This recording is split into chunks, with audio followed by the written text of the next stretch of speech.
following is a production of DallasCowboys.com and the Dallas Cowboys Football Club. How about them Cowboys? Yeah! Go Cowboys! This is Cowboys Storyline with Nick Eatman.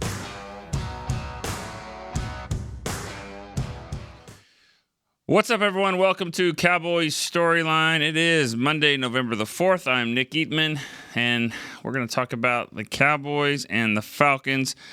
From Sunday, 27-21, Atlanta gets the win over the Cowboys. Where do the Cowboys go from here?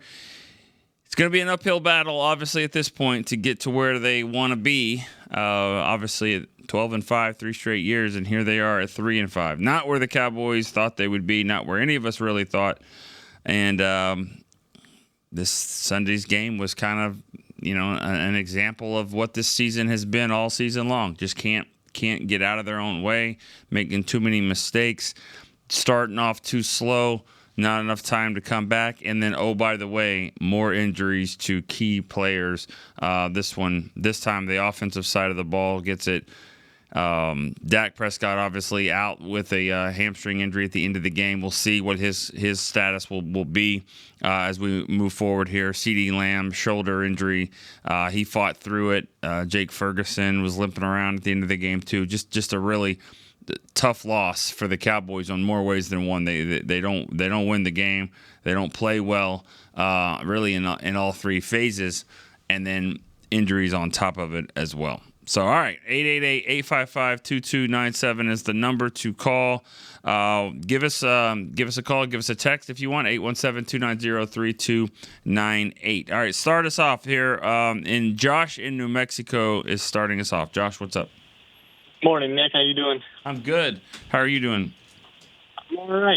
Trying to get through the season again. Starting off a little rough, but I think these injuries are really going to hurt us in the long run. Nobody can stay healthy, and we just keep having injuries week by week. It's just going to be weaker and weaker, and we're not going to get any improvements. But a few takeaways I took from last night. First one, it was that 4th and 2 fake punt.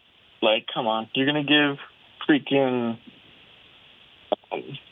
the punter a chance to get the 4th and 2 and not Dak Prescott? That's just a little crazy to me.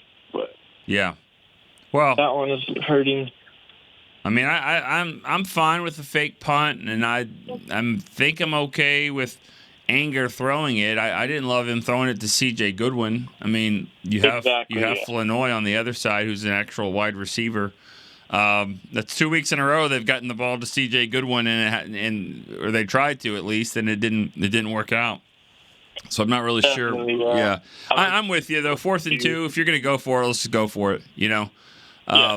Because it wasn't wide open. I mean, Atlanta was looking for it. I mean, the cornerback was looking earlier than CJ was. So. Oh, definitely. Yeah, I was a little confused by that play call and what they had in mind right there. I mean, at least give Dak another chance. 2 yards. We're running the ball great. Rico Dowdle had a great game. That was one positive I took away from the game. But another one was O-line's atrocious. Jalen Carson, I was excited to see him back out there, but still no production. Getting burned every play, and I don't know, it's not looking good on the defense. And then that 99-yard drive is what topped it off for me. Was there a 99-yard drive? I don't remember. Pretty much when we punted it all the way, and then they come back, one, for a touchdown. That was over. It was wraps. All right. Well, I appreciate it, Josh. Thank you for the call. I know the frustration's there. Yeah. I was like, I don't remember a 99-yard drive. I don't believe they scored on that drive. They actually got one first down and then punted. But still, I mean, it wasn't good. It wasn't like it was, it was better than that. I mean, I think the Falcons' longest drive was a 78-yarder. Still, though, that was a tough sequence there. The Cowboys having a shot. I believe they were on 4th and 1. And that was the penalty with Dalvin Cook being 12 men in the huddle, didn't know what the play was, didn't realize CD was supposed to be the running back there or whatever, pushed him back to 4th and 6, and they punted. They punted down to the 1. They lost a few minutes there. They didn't lose a lot because by the time Atlanta punted back, Cowboys still had decent field position again. But still, I mean, they were wasting time there and an opportunity to go do something. All right, Pete in Connecticut. What's up? Hey, Nick, how are you? I'm good. How are you? Good, man. I was just wondering how you guys all felt about Dak Prescott's comments getting caught on the television after he got the hamstring injury. All righty. Thank you very much. All right. Need some context there, so I don't actually don't know much about. I've seen some. I've heard some things about what he said, but I don't know. I don't know exactly what you're referring to. So sorry we cut you off there because I didn't see that actually. We're not watching the TV copy. I've heard different things that people like to read lips, and so but I don't know exactly what you're referring to on that particular one. Is he frustrated? Sure. I mean, without a doubt, he's frustrated.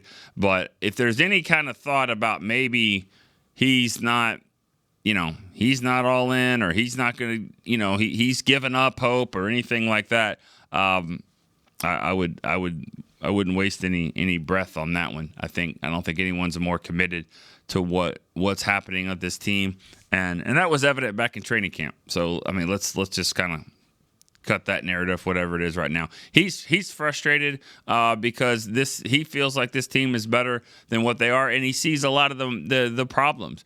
I mean, the false start penalties, the illegal motion, legal formation, 12 men in the huddle. I mean, what else could there be? What else is there? And it's all across the board. It's veteran players doing it. It's rookies. It's everybody. And who wouldn't be frustrated by it? So, and he's not playing well either. I mean, let's be honest. He didn't play a great game. I mean, he was 9 for 9 early in the game, and he wasn't playing well. He really wasn't playing well in that 9 for 9. It's just little things here and there. There's a play where Ferguson catches the ball behind him, and then he kind of stumbles, and then he gets all the way like. I thought it was close to being a first down. They marked him a yard short, but no problem because you got 3rd and 1 and 4th and 1, and this team couldn't get it. Rico Dowdle gets tackled by an arm tackle at the line of scrimmage, and then CeeDee Lamb gets tackled by the jersey going around on a sweep. But still, 3rd and 1, 4th and 1, and you're in shotgun. What does that tell you about what the Cowboys feel like, what they can do on offense? I mean, 3rd and 1, shotgun, pretty much like a delayed draw, and Rico gets stopped, and then 4th and 1, you're trying a wide receiver around on a jet sweep, and he can't get there. I mean, of course, because he's not a running back. He's not built like one where you're not going to break arm tackles from defensive linemen. So, it's too bad that you can't go 3rd and 1, 4th and 1, get under center, either Dak, get the yard or run the ball, forward and get a yard like everybody else seems to be able to do. Dylan in Northport, Florida is next. Dylan, what's up? Hey, Nick. It just seems like everything is difficult for this team, even the easy stuff that should just be. You've been playing for such a long time now together. A lot of these guys have, the 12 men in the field, the false starts, the pre-snap penalties, motion, all that. That just seems like amateur ball, and it seems like a professional sports team shouldn't be plagued by those issues constantly. Yeah, it happens here and there, but it's like they can't do even the basic stuff right. And I don't know if you saw or not, on the Bijan Robinson catch out of the backfield, it was like a swing pass on their first 3rd and 4 over in the red zone. Cowboys had 10 guys in the field. Like, it's 3rd and 4 in the red zone, and you can't even field the proper amount of guys on the field. And it didn't get called out in the broadcast, but it's like, what are we doing? That's just a sign of a bad team. I don't know if it goes to coaching, if it goes to players not doing what they're supposed to be doing. And then you got Turpin steps out on a punt return touchdown. It would have been a punt return touchdown, and that's not really necessarily his fault per se, because he had to turn the speed around the corner. But it's like they just can't catch a break. They can't get out of their own way, and it just seems to be at this point that kind of season. Yeah, because that's what happens when you're really like not a good team. Like the good teams figure out those ways to get the turnover and make the play, and that just doesn't happen. Just doesn't happen for this team. It's frustrating. Yeah, and It usually compounds, right? The bad stuff compounds, the good stuff compounds. You're putting good film on the field, then more good stuff will happen to you. The better you are, the luckier you get, I guess you can say. And the Cowboys just aren't good. Yep. So, I mean, appreciate it. Thanks, Dylan. They're just not good at really, like, they're not special at anything right now, and that's the thing that's really frustrating. You can always kind of balance something out. Your defense can pick you up if your offense is struggling, or vice versa, or whatever. Maybe the special teams, but the special teams has to be just like extraordinary. And I think Brandon Aubrey is, but I don't think the special teams has been extraordinary. Here lately, we've seen some issues here and there, some penalties. Obviously the fake punt was just you were trying to make a play here, but it wasn't one that that the Falcons just weren't ready for. So all in all, like, there's just nothing that the Cowboys are doing right now that can carry them, and their defense is just not good enough. I mean, it was okay at times, just not good enough at other times. And their offense, they moved the ball a little bit here and there, but then they stalled. So nothing was good enough, and by the end of the game, look what happens. And that game looked a little bit. It didn't seem to be as close as a 6-point game, and we've seen that happen a lot here this year. The Ravens game wasn't as close as it ended. You can make the case for the 49ers as well. Give the Cowboys credit for keep fighting to make it close, because it is a 4-quarter game, but at the same time, you kind of feel like when these teams really want to make a stop or really want to, do what they need to do to kind of put them away, they're doing that. All right, let's go to Rob in Vegas. Hey, Nick. Hey, how you doing, Rob? I'm good. How are you? Right? Yeah. I mean, Patrick Mahomes couldn't be successful with what Jerry and Mike McCarthy did to this team. I mean, Mike McCarthy, I say a coach has to give me either he has to be a good coordinator or he's got to be an ass kicker, and McCarthy's neither. And that's why I said I thought he should have been gone after the Green Bay game. What did you see from the game, though? From the Sunday's game, what did you see from that? Like, I mean, because Rob, we've heard the points. We know, but it's Monday after the game. Like, what did you think from this game? The biggest thing in this game, the dumb pre-snap penalties. Mm-hmm.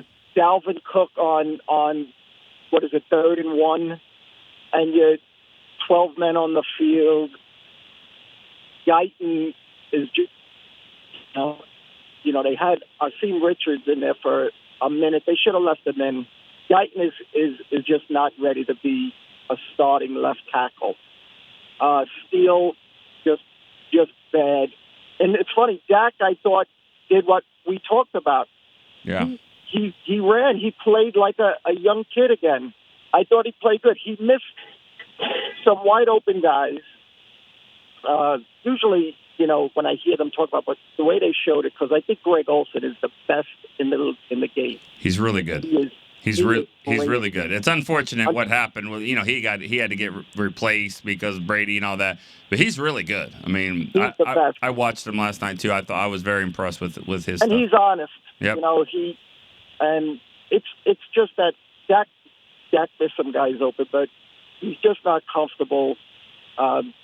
Overshone, I thought, had a good game. He seemed like a guy that was trying. It's like they're experimenting with that. There's just too many players. I thought CeeDee Lamb.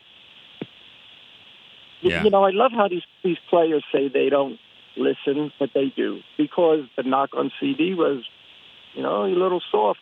No, the last 2 weeks in a row, that kid played his heart out yesterday. You saw he was hurt. Yeah. Should have caught that ball in the end zone. I don't care. But, I think Ferguson has regressed. It's just the team is a wreck. And it stems, the coach has something to do with that. Has a huge thing to do with that. I use the term, he's dead man walking. He's not going to be there, and they know this. There's no discipline. He's smashing the iPad. And now what are you going to do to trade deadline? Now Jerry tries to blow smoke, where, well, we're going to go. No, you're not. You'd be dumb to try to build on this team when a new head coach is coming. You want to sell for draft picks? That's what they should do because, he's not going to build this team through free agency. So sell some of your players, see what you get, because you're going to need all the draft picks you could get for next year. But all right. Well, I mean, I hear you. Yeah. But me and Dylan talked. The wheels are falling off this team. Yeah, they're definitely. Yeah, I'm with you on that part for sure. And that's the thing. Like I understand it's big picture. It's big picture day. It's always big picture around here. But we got 5 days to talk about the rest of the stuff here and reflect and all that stuff. We can try to talk about the game as much as possible. I'm sure there's a lot of callers that have their thoughts in it as well. Hey, look, I'm on TV. Sorry, I see the angle of Jerry talking here from yesterday.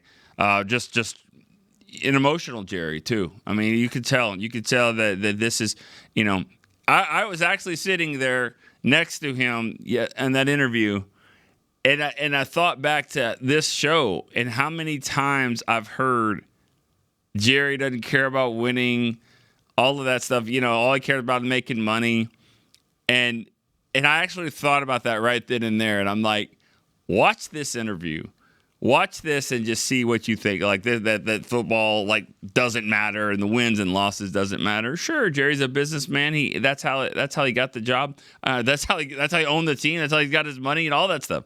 And that never left. And he's taken this franchise and taken it, obviously to several different levels.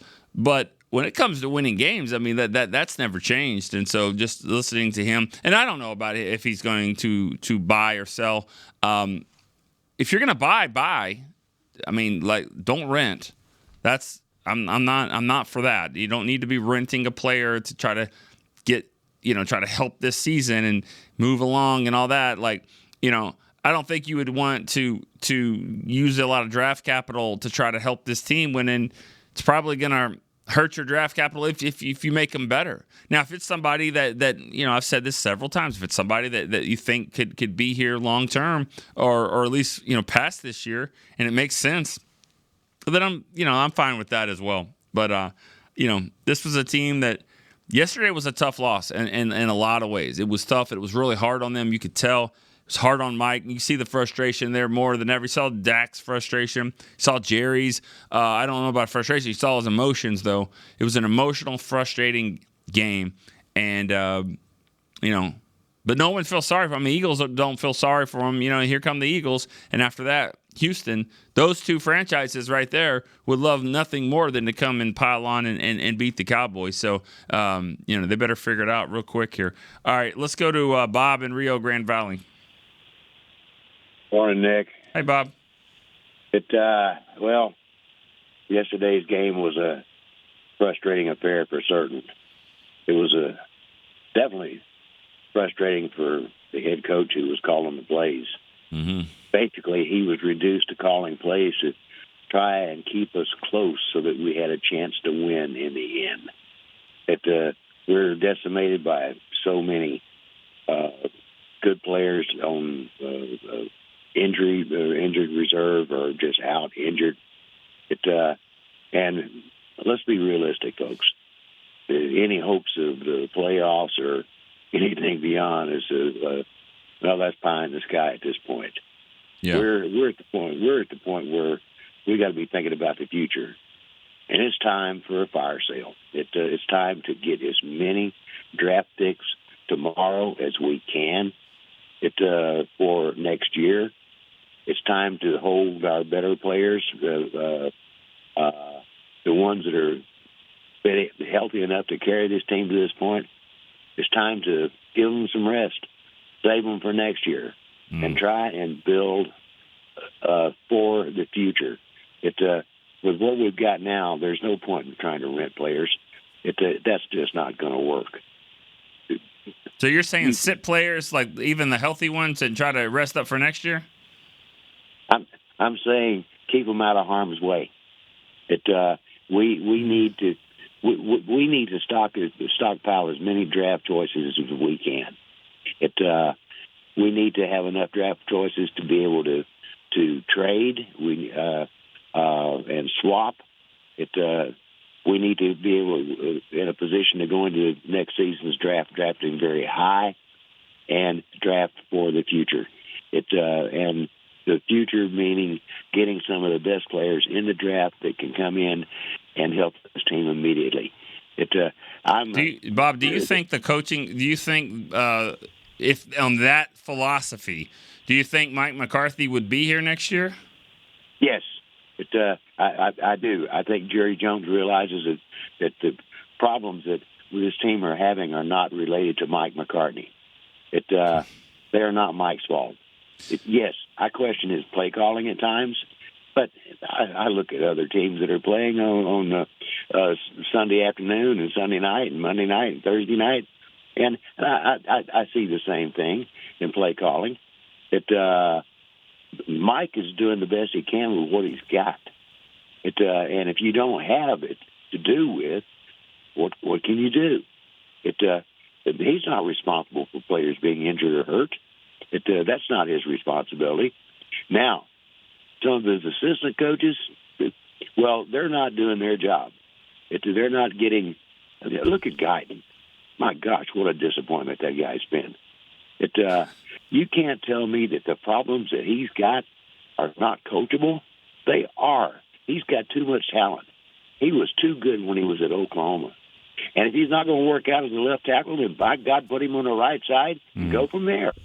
But, I mean, he's the most penalized player on our team. He makes the stupidest mistakes of anybody on our team. And that's disappointing to me because I expected so much out of him. We all did. Yeah, he's going to be. You don't think he'll be fine? I think he will be fine. Tyler Smith had more penalties than anybody in the NFL. His first few games, he figured it out. I think Guyton will figure it out. But there's some things to figure out for him though, discipline wise. He's going to have to get there. Nick, he doesn't need to be starting right now. I'm not saying probably about not. the future. Probably not. If they had a better option, he maybe not. I don't know if I disagree with. I don't know if I'll disagree with that. But if go ahead. I'm going at the rest of the season like this. They're my Cowboys. I'm going to watch them. I'm going to support them. I'm going to take some enjoyment in seeing some good plays made and seeing the development of some of the players that we've got now that are backups. I'm not going to be disappointed when the Eagles kick our butt like Grant took Richmond. I'm not going to be disappointed when probably the Texans come in here and do the same damn thing. It is what it is. We've got to live with it, and we've got to find a way to get through it and survive. And from my standpoint, a fire sale, collecting draft choices for next year, trying to save us, and by fire sale, we need to get cap space. We're going to have to let some players go that we don't want to let go because we need to save the darn money. That this is business, and it's got to be run like a business. People calling in. I'm very emotional, and I care about my team very much. I know you do. I know. They've got to be made. Appreciate the call, Bob. Let's take a break here on Cowboys Storyline. We'll be right back here after this. Cowboys fans, when it comes to navigating the ever-changing world of tax, your business needs a partner it can trust to tackle even your biggest tax challenges. Ryan is the largest firm in the world dedicated exclusively to business taxes. Our team of tax professionals has local expertise in all areas of tax and can help you uncover savings opportunities you didn't know you had. Learn more about how Ryan can improve your overall corporate tax performance by visiting Ryan.com. Ryan, the official tax partner of the Dallas Cowboys. Hey y'all, Matt Pittman of Meat Church here. With football season kicking off, I'm already gearing up to bring the smoker back to AT&T Stadium for some epic tailgates. But with that Texas heat, it's crucial to keep my beer hand cramping cold. That's where Yeti's insulated Colster can cooler comes in clutch. This year, you can even get them with the iconic star engraved on the side. Licensed Yeti Cowboys gear is now available at Stadium Pro Shops, concessions, and on Yeti.com. Check it out today. Yeti, official cooler and drinkware of the Dallas Cowboys. We got big personalities. We got big hair, big belt buckles. We got fans all across this big state and enemies in every other one. We even got a big star on the 50-yard line. Smirnoff knows football is a we thing, an experience that is best enjoyed together. With good drinks and good folks home or away, we rally together. We cry together. And we always rally cry together because, most of all, we got big love for them boys. Smirnoff, we do game days. Please drink responsibly. Back to Cowboys Storyline. Friday, November 15th at AT&T Stadium, you can check out Mike Tyson against Jake Paul. Should be an interesting matchup there. You can limit tickets available at SeatGeek.com, the official ticketing partner of AT&T Stadium. All right, back to the show and back to the phone lines here. We've got Carolina in South Carolina. What's up, Carolina? What's going on, Nick? How are you doing? Man, I don't know how to feel, man. You know, I said I was going to the game. You what? I watched it happen in person. Oh, okay, yeah. It was a really good time, but man, I don't know, man. It's the defensive line and offensive line. If you ask my opinion, I think that's what we're like. I'm agreeing with Nate.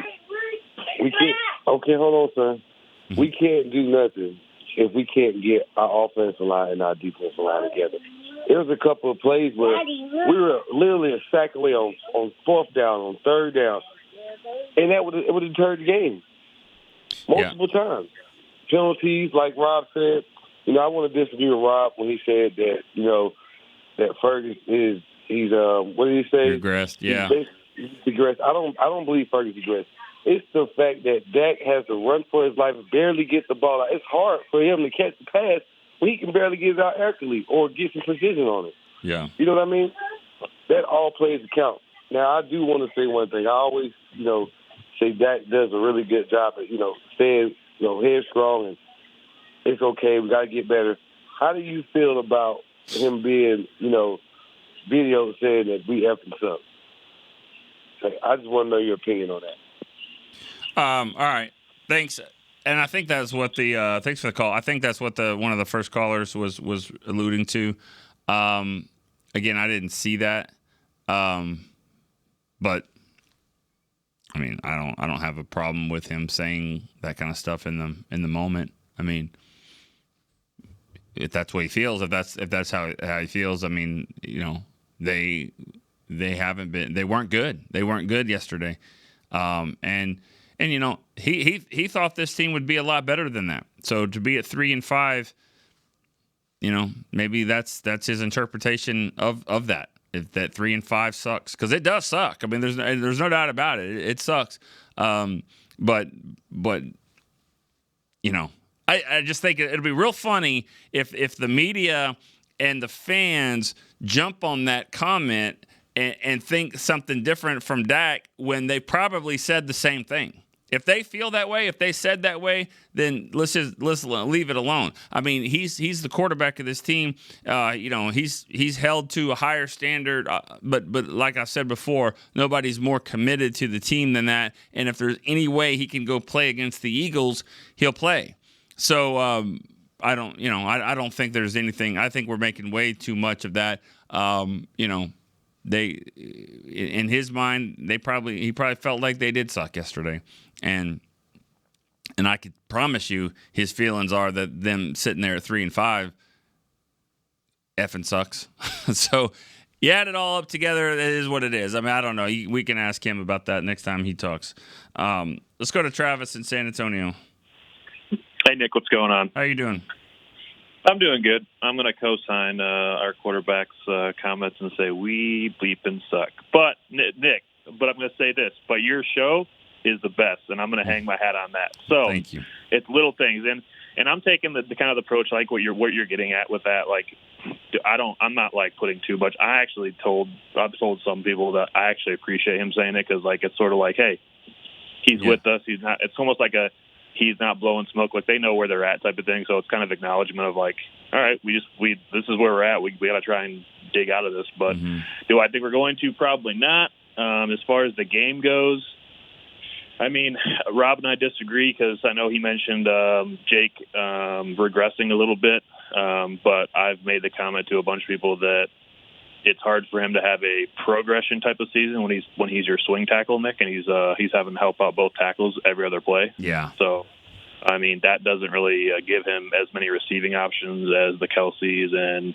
those type of guys. So, I mean, we got to be fair. Like, I mean, if he's having to help out Guyton, then he has to go help out Terrence and vice versa. So, I thought the defense, again this week, to give them credit, like, you know, severely undermanned. I thought they did what we thought they were going to do, which is fight and played above, I think, what we expect. But we always know, like, they're so limited, right? Like, at some point the dam's going to break on that side, and that's not a shot against them. That's just the attrition, right? But they came out playing well. It just sucks. It is what it is. I do hope, and I'll see what you think about this, because if the hamstring and the hand is sort of an under the radar type of thing that I know they've mentioned on the broadcast with Dak. But if his hamstring is as bad as he made it sound, where, you know, he's never felt that before, and it doesn't bode well for him trying to give it a go. And I know I'm going to be the first person to bring it up. People might roll their eyes, but, like, we sort of know what Cooper Rush is, and my guess, Nick, is that they're going to roll Cooper Rush out there because Jerry said what he said about, like, we still got a chance. But honestly, I'm kind of here for the chaos, Nick. Like, at least we could have some fun. Like, can we get some zone read from Lance and Deuce Vaughn? I mean, just why not? Like, at this point, it's not so much a shot. It's just like we kind of know what Cooper Rush is, right? So, like, let's see something different. Give the guy a chance. He needs to play anyways. If Dak is out for a significant amount of time, I mean, our chances aren't great anyways, right? So I just want to see what you thought on that. Yeah. But like I said, your show, no matter what happens with the games, this show's great, and I'll hang my hat on that. So, thank you. Shout out to everybody. Thank you for saying that, Travis. And let me say this as a disclaimer about this show and how much people will like it or whatever. There's what, 8-9 games left now. We're gonna keep going here. I mean, all of these shows will. This show, all of them will. The fire sale stuff that some of the other callers sell, this, all that might happen. If it happens, it happens, whatever it is. But, you know, they got to go beat the Eagles. That's what they got to do. They got to go beat the Eagles. Roll your eyes if you want to. That's what they've got to do, okay?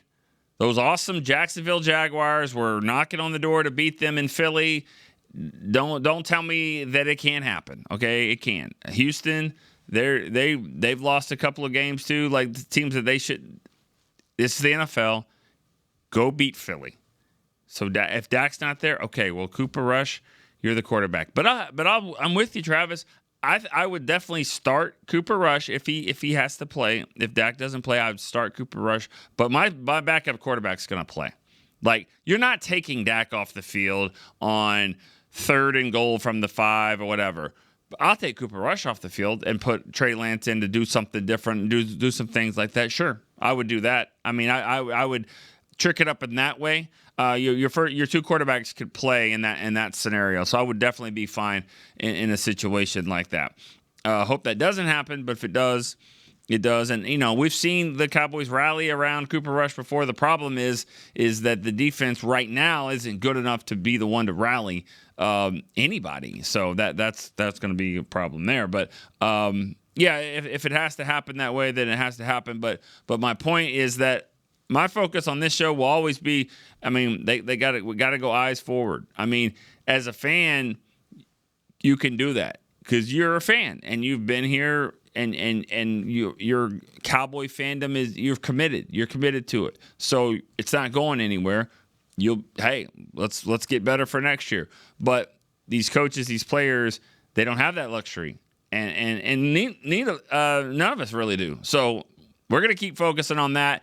And that's kind of one of those like it or not type things. It's going to be about Eagles. It's going to be about the next game. That's the way it's going to be. If they want to start up a draft show, they can do that at some point, and I'm sure there'll be some talks about doing that. But that's not what this show is going to be about. So, all right, let's go to Sebastian in Savannah, Georgia.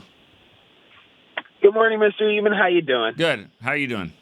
Hey, I'm doing just fine. Listen, I don't suit up and I don't play, so when this stuff happens, I can go on with my life feeling okay.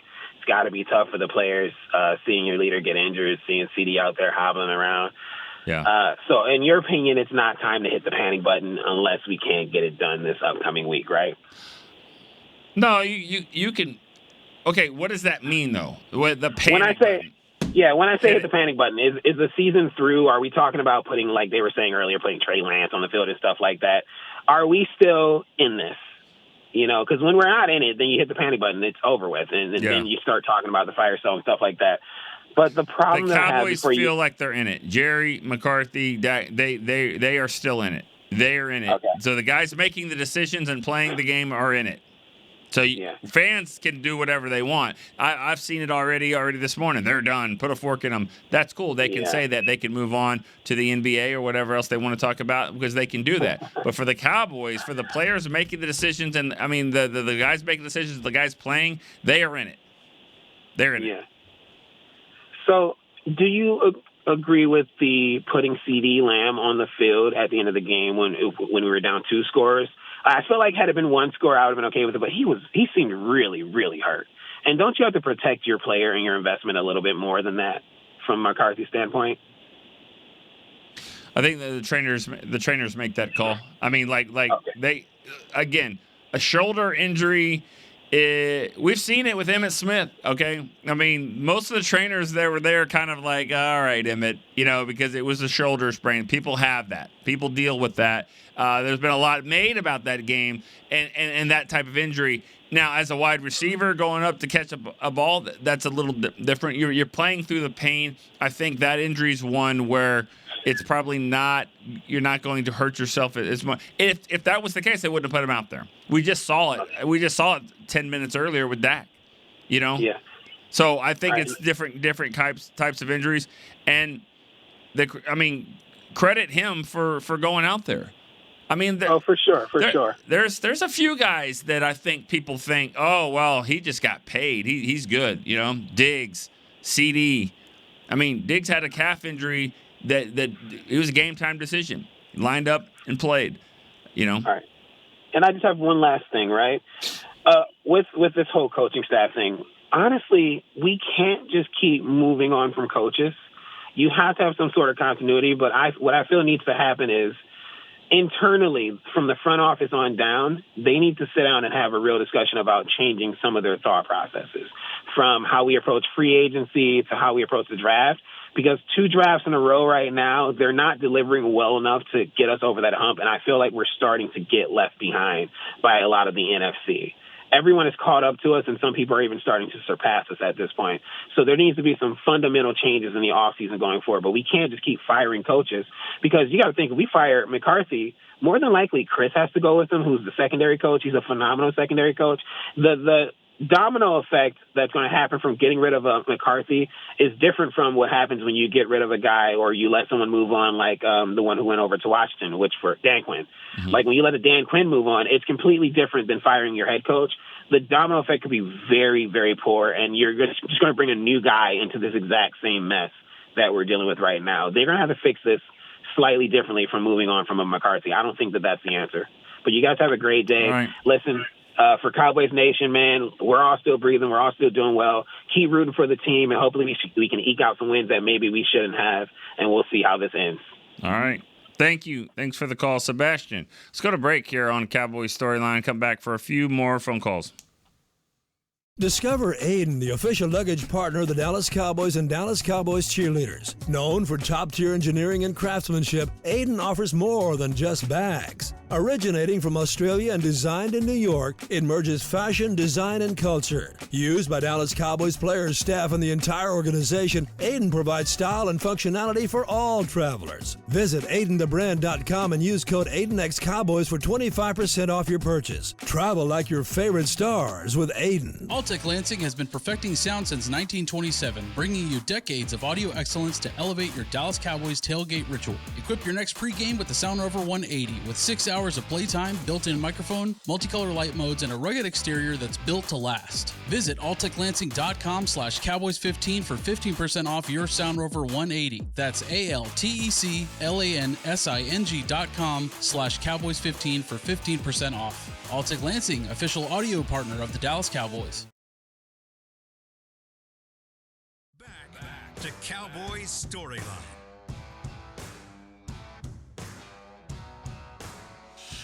Head to AT&T Stadium to experience Rally Day presented by SeatGeek on Saturday, November the 9th from 10 a.m. to 2 p.m. Get ready to cheer on the Cowboys with tours of AT&T Stadium, autographs from the Cowboys cheerleaders, ticket giveaways, games, and more. Visit AT&TStadium.com/Rally Days to get your tickets today.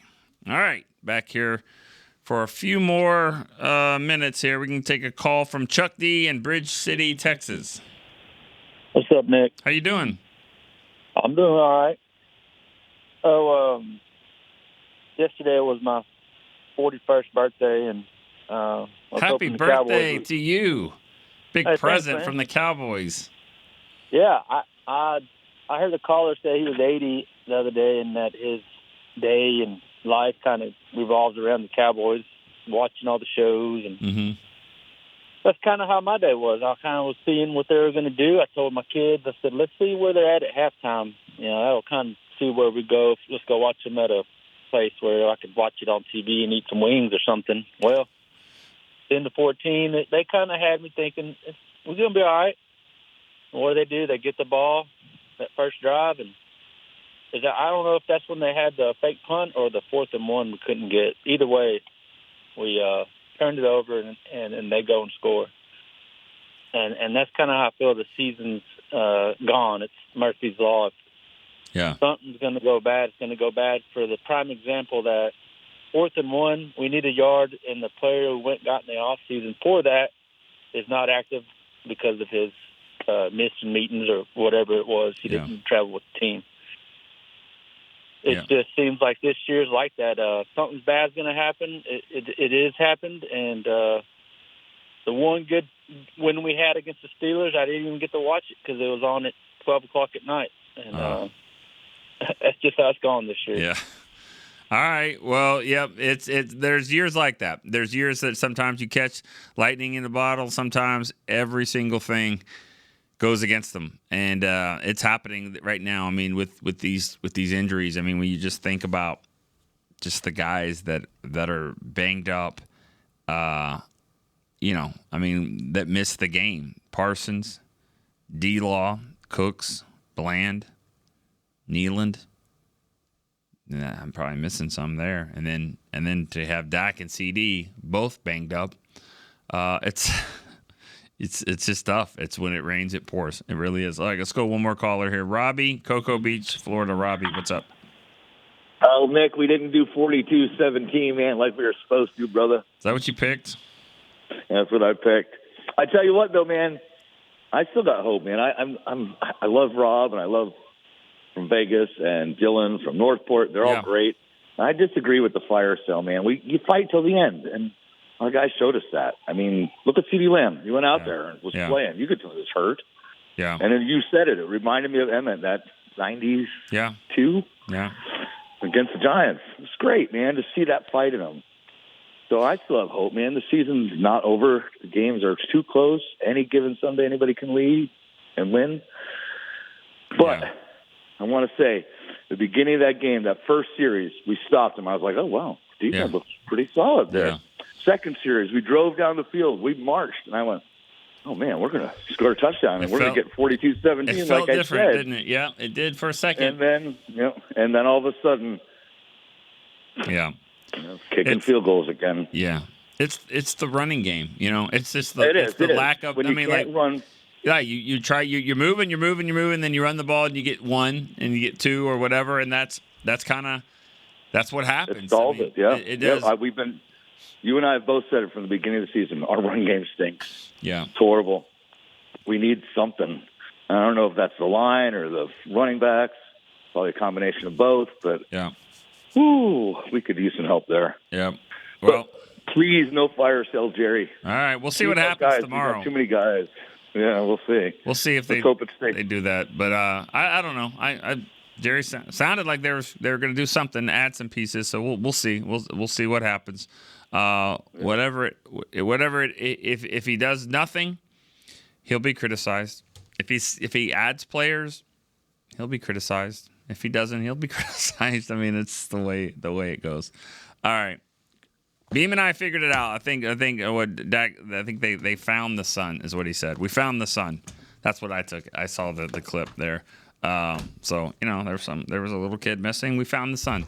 I think that's what happened. I don't know, something like that. Either way, I don't care what he said. It's a frustrating time, and he probably said nothing different than what a lot of people, fans, media, players have said or are saying about this team. But if there is somebody that's gonna help get it figured out, it's that guy right there in the clip, Dak Prescott. And so he's gonna do whatever he can to get on the field. All right, guys, appreciate the call. I know it's a tough day, and I know we don't always see the same. We don't always agree on everything, on what to do and all that. You got to remember, everyone's got different roles, different agendas of what they can do. You know what I mean? People want to give up, jump off. We'll be here tomorrow. I promise you that. We'll be here tomorrow on Cowboys Storyline for sure. So for Chris Beam, I'm Nick Eatman. We'll see you tomorrow on Storyline. See you guys. This has been a production of DallasCowboys.com and the Dallas Cowboys Football Club. How about this, Cowboys?